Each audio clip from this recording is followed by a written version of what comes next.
Fruity Reeverb 2 simulates the natural echoes you hear in real-life spaces like bathrooms or concert halls. When sound bounces off walls, floors and ceilings in an enclosed area, it creates reverb. This here is a classic clap. Let's hear it without the plugin first. And now with the standard reverb it gives. Let's have a look here at the settings. Right here we have mid and side. Click to change it. Mid focuses on the mono, the center sound, and side adds space without overpowering center panned instruments. I like to keep mine at mid of most of my instruments. Then here the H.CUT or the H.CUT removes high frequencies from the reverb. Use this to make the space sounds duller or less bright. Right click can always reset this. The L.CUT is the low cut. It removes low frequencies from the reverb, ideal for reducing rumble or bass muddiness, especially in drum tracks.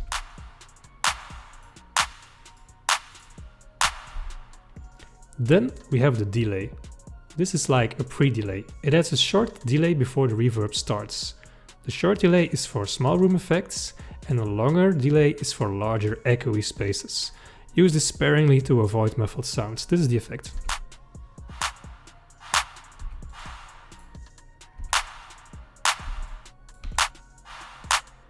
You see, it comes after, so it's more like a pre-delay.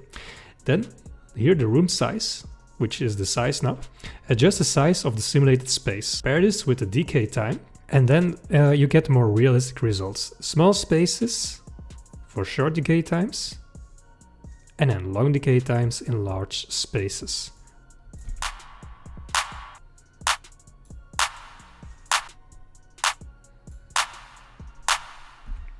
Then right here we have diff or diffusion. This changes the shape of my room and controls how dense the reflections are. The low here is sparse distinct echoes and high is more smooth continuous decay. Then let's go here to the mod or the modulation. It adds variation to the reverb decay, reducing metallic ringing sounds.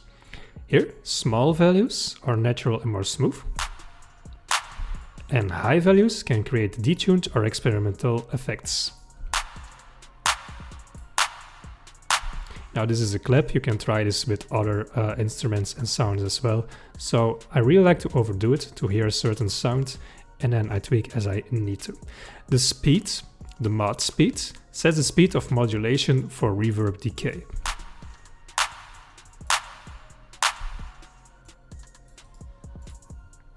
Okay, then here, the bass. Well, it kind of speaks for itself. It's a bass multiplier. Adjust how long low frequencies, like bass, linger in the reverb. Well, on a clap it's not much effect, but for bass sounds you can work with it. Then cross or bass crossover. It's kind of connected here. It sets the frequency range affected by the bass multiplier. Then here, it's the decay. This controls how long it takes for the reverb to fade, and this knob you will adjust a lot. Let's have a single one for this. This is a long decay. You see, you hear it all the time, and this is very short. So this is the amount it takes to fade away. Short decay, tight small rooms. High decay, large echoey rooms. Or even halls. Then here the damp or high damping controls how quickly high frequencies fade in the reverb. High damping or warmer, more muffled sounds. And low damping is crisp, bright sounds. Then the dry level right here adjusts the original sound level and it is unaffected by the reverb. So if you want only reverb, you turn this down.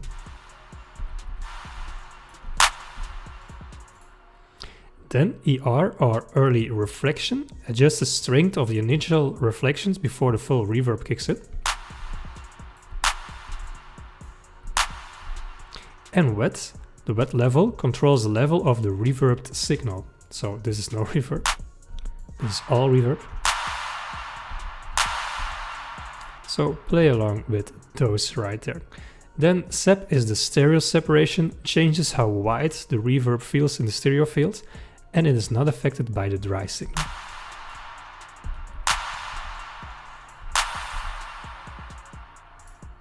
Then you can have a look here at the presets on how they are set up. So this simulates a cathedral.